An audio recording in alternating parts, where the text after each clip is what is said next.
നമസ്കാരം. ജീവിതം സാക്ഷിയിലേക്ക് സ്വാഗതം.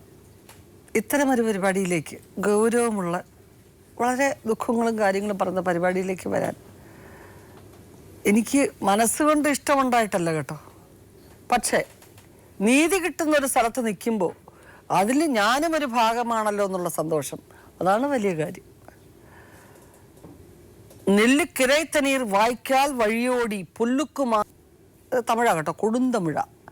നെല്ലിക്കിരൈത്തനീർ, നെല്ലിന് വേണ്ടി നമ്മൾ ഒഴിക്കുന്ന വെള്ളം, വായ്ക്കാൽ വഴിയോടി, ചാലുവഴി ഒഴുകി, പുല്ലുക്കും ആങ്കെ പുസീമം, പുല്ലിനും അത് ഭക്ഷണമാവുകയാണ്. നമ്മൾ പുല്ലിനല്ല ഒഴിക്കുന്ന വെള്ളം, നെല്ലിനാണ്. നമുക്ക് വേണമെന്ന് വെച്ച് നെല്ലിനാണ് ഒഴിക്കുന്നത്.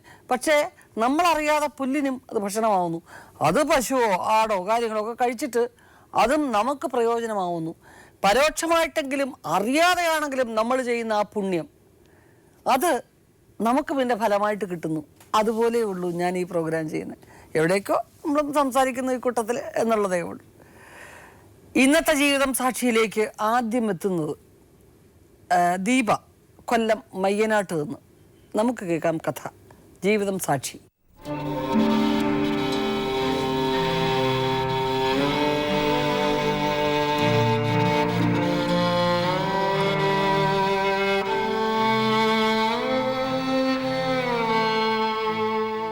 ജീവിതത്തിലെ ലാഭനഷ്ടങ്ങളുടെ കണക്കെടുക്കുമ്പോൾ ദീപയ്ക്ക് നഷ്ടങ്ങൾ മാത്രമാണ് മിച്ചം. പ്രാണനേക്കാളുപരി സ്നേഹിച്ച ഭർത്താവ് തിരസ്കരിച്ചു. സ്നേഹവാത്സല്യങ്ങൾ ചൊരിഞ്ഞ് ഓമനിച്ച് വളർത്താൻ ഒരു കുഞ്ഞിനെ പോലും ഈശ്വരൻ നൽകിയതുമില്ല. അളവറ്റ പ്രതീക്ഷകളും സ്വപ്നങ്ങളുമായാണ് 20 വർഷം മുൻപ് മാർച്ച് 26-ന് ദീപ വിശ്വകുമാറിന്റെ ജീവിതത്തിലേക്ക് കടന്നു ചെല്ലുന്നത്. വീട്ടുകാർ ആലോചിച്ചുറപ്പിച്ച് വിവാഹം. അവൾ മനസ്സിൽ താലോലിച്ചതുപോലെ സത്യസന്ധനും സ്നേഹവാനുമായിരുന്നു വിശ്വകുമാർ. അവരുടെ ചെറിയ ജീവിതം സ്വപ്നതുല്യമായിരുന്നു.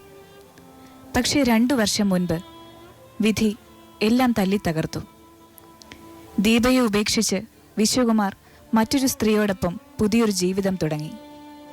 ആ വിശ്വാസവഞ്ചനയുടെയും ചതിയുടെയും കഥയാണ് ദീപ ഇവിടെ പറയുന്നത്.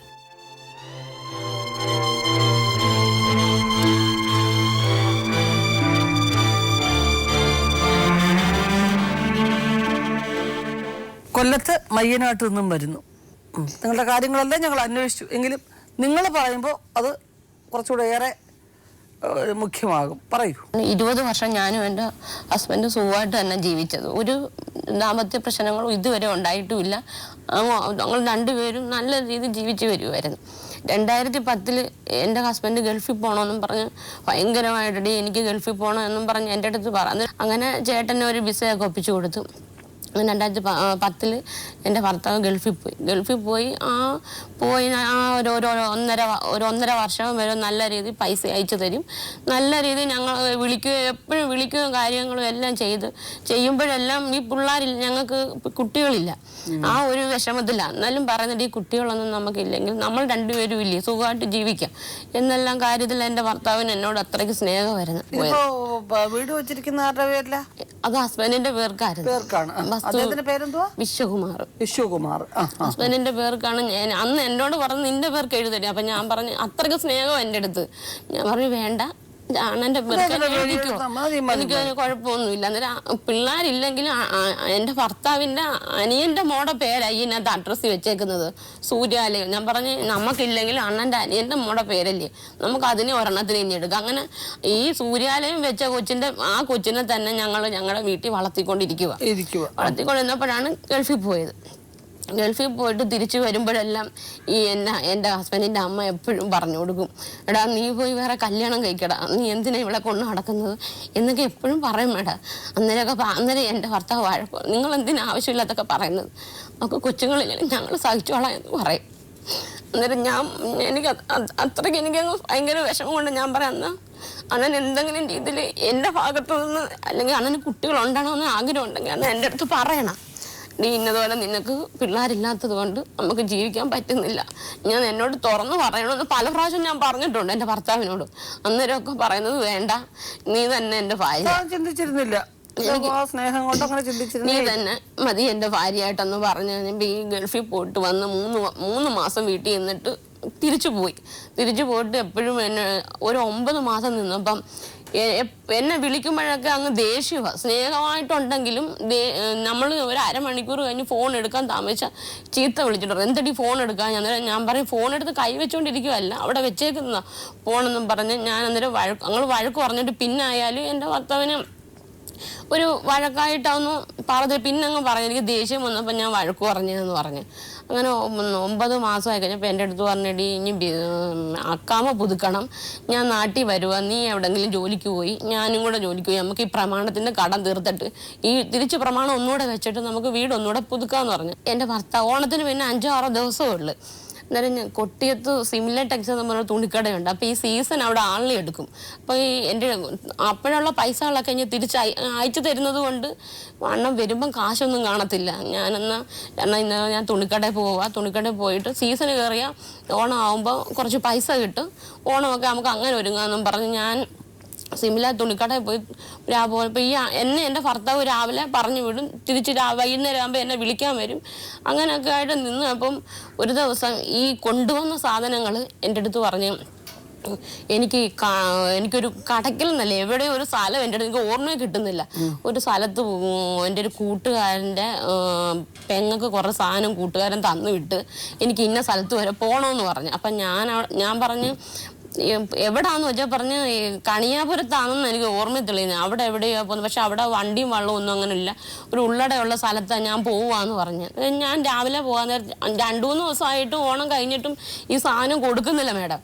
അന്നേരം ഞാൻ പറഞ്ഞു എന്തിനാ വല്ലവരുടെ സാധനമൊക്കെ മേടിച്ച് ഇവിടെ വെച്ചേക്കുന്നത്, കൊടുത്തുകൂടെ, ജോലിയൊന്നും ഇല്ലല്ലോ. അന്നേരത്തെ ഈ പെട്ടി ഞാനൊന്നും ശ്രദ്ധിച്ചു തോന്നില്ല. ഞാൻ എല്ലാം കടയിൽ പോകുന്നത് കൊണ്ട് എനിക്ക് തിരക്കാനുള്ള സമയങ്ങളൊന്നുമില്ല. അപ്പം ബേസ്പോർട്ട് പെട്ടിക്കകത്ത് എല്ലാം പാക്കിംഗ് ഇല്ലാത്ത കുറേ സാധനങ്ങൾ, സാരി, പിന്നെ സ്പ്രേയും ലൈറ്റും എല്ലാം കിടക്കുന്നു. അപ്പോഴൊക്കെ അന്നേരം ഇത് ആ കൂട്ടുകാരൻ പൊതിയാതെ കൊടുത്തെന്ന് ഞാൻ അറിഞ്ഞില്ല. എന്നോട് പറഞ്ഞ് ഞാൻ മേടിച്ചപ്പം അവനും മേടിച്ച്, ഞാൻ മേടിച്ചതുപോലെ ഒരുപോലുള്ള സാധനങ്ങളാണ് മേടിച്ചതെന്നും പറഞ്ഞു. അപ്പം ഞാൻ ചോദിച്ചു അങ്ങനെ കൂട്ടുകാരന്മാർ തരുമോ ഇങ്ങനെ? എത്ര സ്വന്തം അനിയൻ ഗൾഫിൽ നിന്നപ്പം കൊടുത്തു വിട്ടത് പാക്ക് ചെയ്ത് എത്രയോ പാക്ക് ചെയ്ത ഈ ചേട്ടൻ്റെ കൊടുത്തു വിട്ടത്. ഞാൻ എന്നിട്ട് ഇങ്ങനെ പറഞ്ഞ ഇത് ഞങ്ങൾ ഒത്തു കടയിൽ നിന്ന് വാങ്ങിച്ചപ്പോൾ ഇങ്ങനെ തന്നെയാന്ന് പറഞ്ഞു. പോകാൻ നേരത്ത് എനിക്കൊരു സാരി, എൻ്റെ അമ്മയ്ക്കൊരു സാരി, പിന്നെ അവരുടെ കുഞ്ഞമ്മമാർക്ക് വിശ്വമാരണൻ്റെ അമ്മയ്ക്കും ഒരു സാരി, അവർ കുഞ്ഞമ്മയ്ക്ക് ഒരു സാരി എടുത്ത് വെച്ചിട്ട് ഒരു ലൈറ്റർ എടുത്ത് വെച്ച് ബാക്കിയുള്ള സാധനങ്ങളെല്ലാം കൂടെ ആയിട്ട് പൊതിഞ്ഞ് ഇയാൾ കൊണ്ടു കൊടുക്കാനായിട്ട് പോയി. ഞാൻ 7:30-8 മണിയാകുമ്പോൾ മേഡം വീട്ടിൽ വരും. അന്ന് 8 മണി 9 മണിയായിട്ടും വീട്ടിൽ വന്നില്ല. അപ്പം ഞാൻ ഫോണൊന്നും ആ കടയിൽ കൊണ്ടുവിടാം. അപ്പം ഞാൻ അതിലത്തൊരു പയ്യൻ്റെ അടുത്ത് പറഞ്ഞു, മോനെ ഈ നമ്പറിലൊന്ന് വിളിച്ചു തരാമോ, അണ്ണൻ പോയിട്ട് കണ്ടില്ല, എവിടെ നിൽക്കുമെന്ന് അറിയത്തില്ലെന്ന് പറഞ്ഞു. അന്നേരം ഞാൻ ആ കൊച്ചിൻ്റെ ഫോണിൽ വിളിച്ചപ്പോൾ പറഞ്ഞ് ഞാൻ മയ്യനാട്ട് ഇവിടെ കൊട്ടിയത്ത് നിൽക്കുക, ഞാൻ ഇപ്പം അങ്ങ് വരും, നീ ആരുടെ അപ്പുറത്തങ്ങനെ കയറി നിൽക്കാൻ പറഞ്ഞു.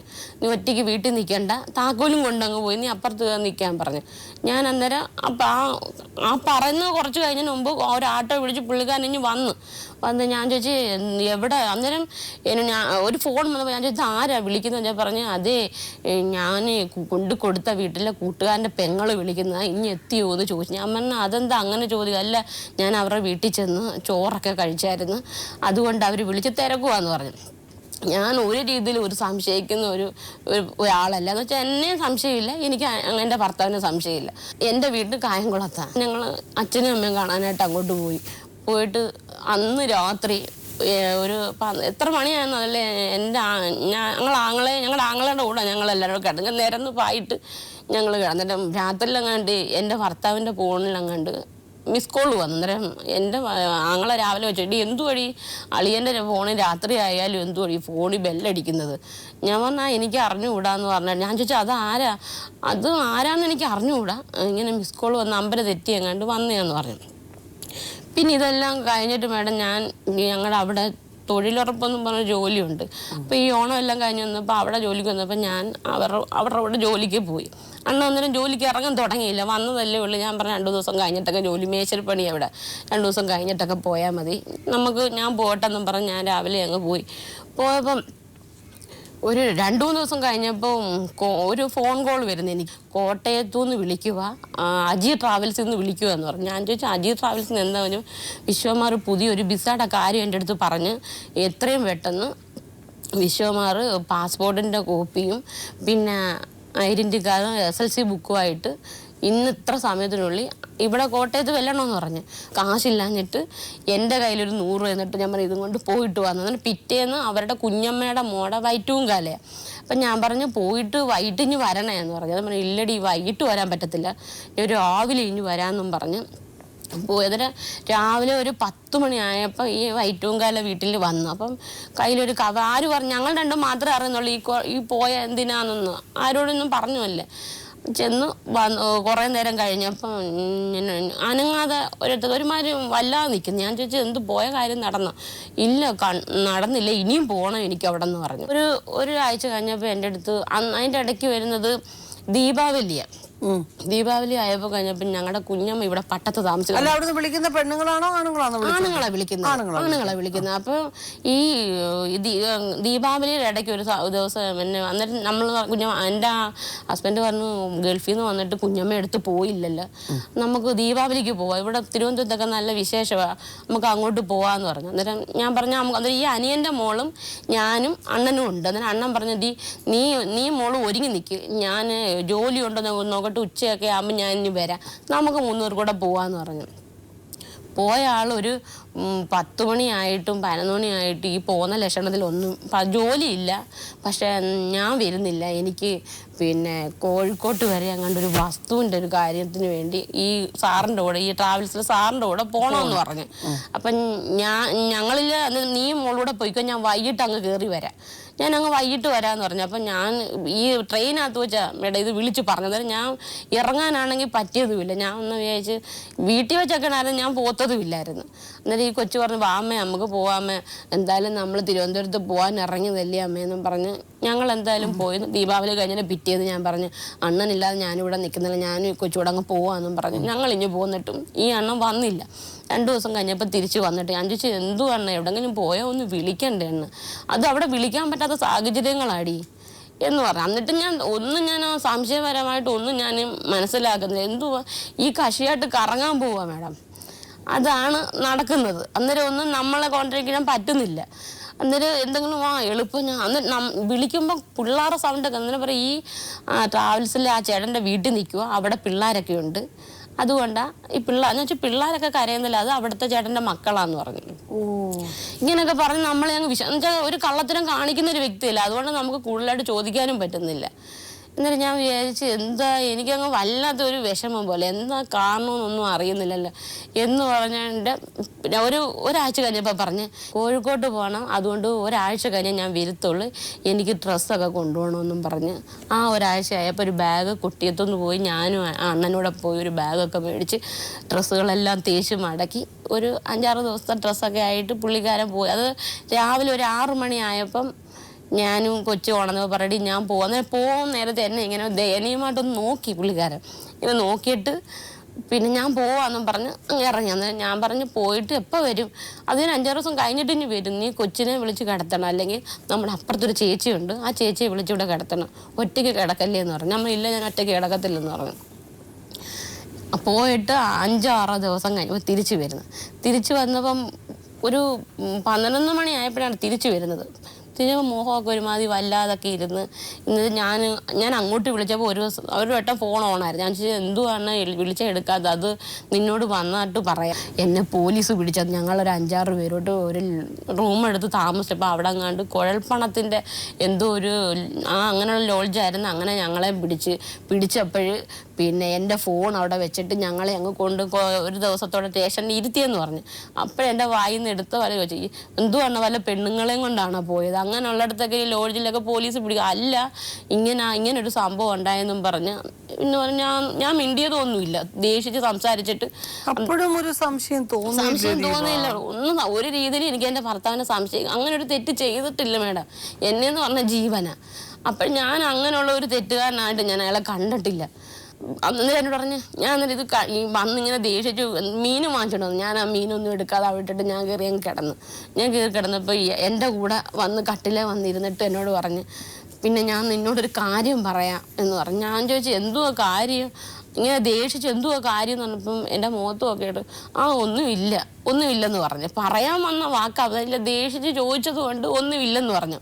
എന്നിട്ട് നീ എന്നെ വഴക്ക് പറയല്ലേ, ഞാൻ ഗൾഫിൽ നിന്ന് കൊണ്ടുവന്ന് എൻ്റെ നെറ്റ് മൊബൈൽ ആരോ അങ്ങ് കട്ടെടുത്ത് അവിടെ വെച്ച് എടുത്തു പോയി. ഞാൻ ചോദിച്ചു സൂക്ഷിക്കാൻ സ്വന്തമായിട്ട് ജോലി ചെയ്ത് വാങ്ങിച്ചതല്ലേ, സൂക്ഷിക്കാൻ വയ്യെങ്കിൽ എന്നോട് ഞാൻ എന്താ പറയാനാ, സ്വന്തമായിട്ട് ഉണ്ടാക്കിയ കാശിന് സൂക്ഷിക്കാൻ വയ്യെങ്കിൽ പോട്ടെന്നും പറഞ്ഞു. ഞാൻ അങ്ങനെ പറഞ്ഞിട്ട് ഞാൻ നേരം ഒരു വൈകുന്നേരം ആയപ്പോൾ കുഞ്ഞമ്മ വിളിച്ചു. കുഞ്ഞമ്മ പറഞ്ഞു കുഞ്ഞമ്മ ഇവക്ക് എന്നെ അങ്ങ് സംശയമാണ്, എന്നോട് ഇങ്ങനെ സംശയം വെച്ചുള്ള വാക്കുകളാണ് സംസാരിക്കുന്നത്. ഞാൻ പറഞ്ഞു കുഞ്ഞമ്മ 5-6 ദിവസമായി ഇവിടുന്ന് പോയിട്ട്, അല്ലെങ്കിൽ ഞാനും ഈ കൊച്ചു ഇവിടെ അങ്ങനെ ഉണ്ട് എന്ന് പോലും വിളിച്ച് ചോദിക്കുന്നു. ഇവരുടെ വീട്ടുകാരും അതിനെപ്പറ്റി ഇല്ല, ഇവരുടെ വീട്ടുകാരും അവരുടെ വീട്ടുകാരൊക്കെ വേറെ അങ്ങ് മാറി.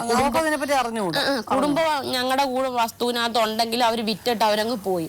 പിന്നെ ഞാനും ഈ കൊച്ചും ഈ അണ്ണനും മാത്രമേ ഉള്ളൂ വീട്ടില്. പിന്നെ അയലത്തുകാരൊക്കെ ഉണ്ട്, അവരൊന്നും ഈ ഒന്നും കാര്യങ്ങളൊന്നും ആയില്ല. എന്നിടത്തേക്ക് ഇങ്ങനെ പറഞ്ഞിട്ട് ഞാൻ ചോറിട്ട് കൊടുത്തപ്പം തലേന്നത്തെ കറി ഇച്ചിട്ട് ഞാൻ ചോറൊക്കെ കഴിച്ചിട്ട് ഇങ്ങനെ ഇരുന്ന് കഴിഞ്ഞപ്പം വൈകുന്നേരമൊക്കെ ആകുമ്പോൾ ഇതിൽ TV ഒക്കെ ഇട്ട് കണ്ടിട്ട് മുക്കിപ്പോവും. മുക്കിലൊക്കെ പോകുമ്പോൾ ഞാൻ വിളിക്കുമ്പോൾ ഫോൺ ബിസിയാണ്. എന്നാൽ ബിസിയാന്ന് പറഞ്ഞാൽ തിരിച്ചൊന്ന് വിളിച്ച് ചോദിക്കത്തില്ല, അല്ലെ എന്തിനാ നീ വിളിച്ചത്, എന്നാൽ നീ എന്തിനാ ചുമ്മാ കിടന്ന് വിളിക്കുന്നത്. ഞാൻ പറഞ്ഞ അണ്ണനെ ഇത് ആരും ഈ കിടന്ന് വിളിക്കുന്നത്, എപ്പോൾ നോക്കിയാലും ഫോൺ ബിസി. അന്നേരം പറഞ്ഞ എടീ ഗൾഫിൽ നിന്ന് വിളിക്കുന്നതാ, പിന്നെ എൻ്റെ കൂട്ടുകാരന്മാരൊക്കെ വിളിക്കുന്നതാന്നൊക്കെ പറഞ്ഞ് കഴിഞ്ഞിട്ടൊരു ഈ സംഭവം നടന്ന ഒരു 2 ആഴ്ച ആയില്ല. അപ്പം ഞാൻ ഈ ഒരു വാക്ക് പറഞ്ഞു, അണ്ണൻ എവിടെ പോയിട്ട് വന്നാലും ഒരാഴ്ചയാകുമ്പോൾ ഞാൻ അറിയൂ അണ്ണൻ എവിടെ പോയതാണ്, എന്നെ അടുത്ത് എന്തോ കള്ളത്തരം പറഞ്ഞാലും ഞാൻ അറിയുമെന്ന് പറഞ്ഞു. ഈ ഒരാഴ്ച ആകുന്നതിന് മുമ്പ് ജോലിക്ക് പോയി 2 ദിവസം ജോലിക്ക് പോയിട്ട് വന്ന് കഴിഞ്ഞപ്പോൾ ഒരു 11 മണിയായപ്പം കടയിലൊക്കെ പോയിട്ട് വന്ന് വീട്ടിൽ TV ഇട്ടിരുന്നപ്പോൾ 2 സ്ത്രീകൾ ഞങ്ങളുടെ വീട്ടിൽ തിരക്കി വന്ന് വീട്ടിൽ കയറി വന്നിട്ട് ചോദിക്കുന്നു ദീപയാണോ എന്ന് ചോദിച്ചു. അപ്പം ഞാൻ ചോദിച്ചു ആന്ന്. ഞാൻ ചോദിച്ചാൽ നിങ്ങൾ ആരാന്ന് ചോദിച്ചാൽ പറഞ്ഞു ഞങ്ങൾ അഞ്ചലിൽ നിന്ന് വരുവാന്ന്. അപ്പം അഞ്ചലൊന്നും എനിക്ക് സ്വന്തക്കാരോ ആരുമില്ല. അപ്പം ഞാൻ പറഞ്ഞ് ദീപയോട് ഞങ്ങൾക്കൊരു കാര്യം സംസാരിക്കണം എന്ന് പറഞ്ഞു. ഞാൻ ചോദിച്ചു എന്തോ കാര്യങ്ങൾ. അങ്ങനെ ഈ അണ്ണൻ ചോദിക്കും ഇത് ആരാന്ന്. പക്ഷെ അണ്ണനറിയാം ഇവരാരാന്നുള്ളത്. എൻ്റെ അടുത്ത് കാണിക്കുമോ ഇത് ആരാന്ന് അറിയാൻ വയ്യാത്ത രീതി എൻ്റെ അടുത്ത് കാണിക്കും. അപ്പം ഞാൻ ചോദിച്ചാൽ അന്നേരം ഞാൻ പിന്നെ കയറി ആരായാലും നമ്മുടെ വീട്ടിൽ ഞാൻ കയറിയിരിക്കാൻ പറഞ്ഞു. ഇല്ലല്ല ഞങ്ങൾ കയറിയിരിക്കുന്നില്ല, പിന്നെ ഇയാളിങ്ങോട്ട് ഇറങ്ങും നമുക്ക് സംസാരിക്കാമെന്ന്. ഞാൻ പറഞ്ഞു എനിക്ക് എൻ്റെ ഭർത്താവിനെ മറച്ചു വെച്ചൊരു കാര്യവും സംസാരിക്കാനില്ല, നിങ്ങൾ എന്തുവായാലും സംസാരിക്കാൻ പറഞ്ഞു. അന്നേരം ഇവരെന്നെ വിളിച്ചോണ്ട് ഞങ്ങളുടെ റോഡിലോട്ട് ഇറങ്ങിയിട്ട് പറഞ്ഞ് പിന്നെ ഞങ്ങളൊരു കാര്യം പറയുമ്പോൾ ഇയാളത് കേൾക്കണമെന്ന് പറഞ്ഞു. ഞാൻ ചോദിച്ചു എന്തുവാ. പിന്നെ വിശ്വകുമാർ പിന്നെ കടക്കലൊരു പെണ്ണുമായിട്ടൊരു ബന്ധം കൂടിയിട്ടുണ്ട്. ഞാൻ ചോദിച്ചു എന്തുവാ പറഞ്ഞതെന്ന് ചോദിച്ചാൽ പറഞ്ഞു കടക്കലൊരു പെണ്ണുമായിട്ട്, അത് പിന്നെ എൻ്റെ നാത്തൂനും മാമിയായത്, പിന്നെ ഈ കടക്ക കൂടിയ ബന്ധം കൂടിയ പെണ്ണിൻ്റെ മാമിമാരായി വന്നത്, അവർ എന്തോ എനിക്ക് ഇവിടെ വന്ന് എൻ്റെ അടുത്ത് പറയാൻ വന്നതാണ്. അപ്പം ഞാൻ ചോദിച്ചു എന്തുവാ നിങ്ങൾ പറയുന്നത് എന്തുവാന്ന് വെച്ചാൽ പറഞ്ഞേ ഞങ്ങൾ തെളിവ് കാണിച്ചാൽ വിശ്വസിക്കുമോ എന്ന് ചോദിച്ചു. ഞാൻ പറഞ്ഞു തെളിവ് കാണിച്ചാൽ ഞാൻ വിശ്വസിക്കാമെന്ന് വന്നപ്പം എൻ്റെ ഭർത്താവിൻ്റെ പാസ്പോർട്ടിൻ്റെ കോപ്പിയും ഐഡൻറ്റി കാർഡിൻ്റെ കോപ്പിയും ഇവരുടെ കയ്യിലിരിക്കുന്നു. മേഡം ഞാൻ ഇത് കണ്ടു, പക്ഷെ എനിക്ക് എന്തു ചെയ്യണമെന്നറിയാൻ വയ്യ. ഞാൻ അപ്പോഴത്തേക്ക് ഞാൻ എൻ്റെ സമനില തെറ്റി വേണം, ഞാനങ്ങ് വല്ലാതായിട്ട് ഞാൻ പറഞ്ഞു നിങ്ങൾ ആവശ്യമില്ലാത്ത എൻ്റെ ഭർത്താവിനെ കുറിച്ച് പറയരുതെന്ന് പറഞ്ഞു. അതിനെ പറഞ്ഞു ആവശ്യമില്ലാത്തൊന്നും അല്ല ദീപ പറഞ്ഞത്, ഇയാൾ മിക്കവാറും അവിടെ വരും, വന്നിട്ട് 2-3 ദിവസം കഴിയുമ്പോഴേ പോകുന്നത്, ഇവർ കറങ്ങാനൊക്കെ പോകും. ഇവർ വന്ന് പറഞ്ഞത് ഞാൻ ഈ ബന്ധത്തിൽ നിന്ന് മാറിക്കൊടുക്കണമെന്ന്.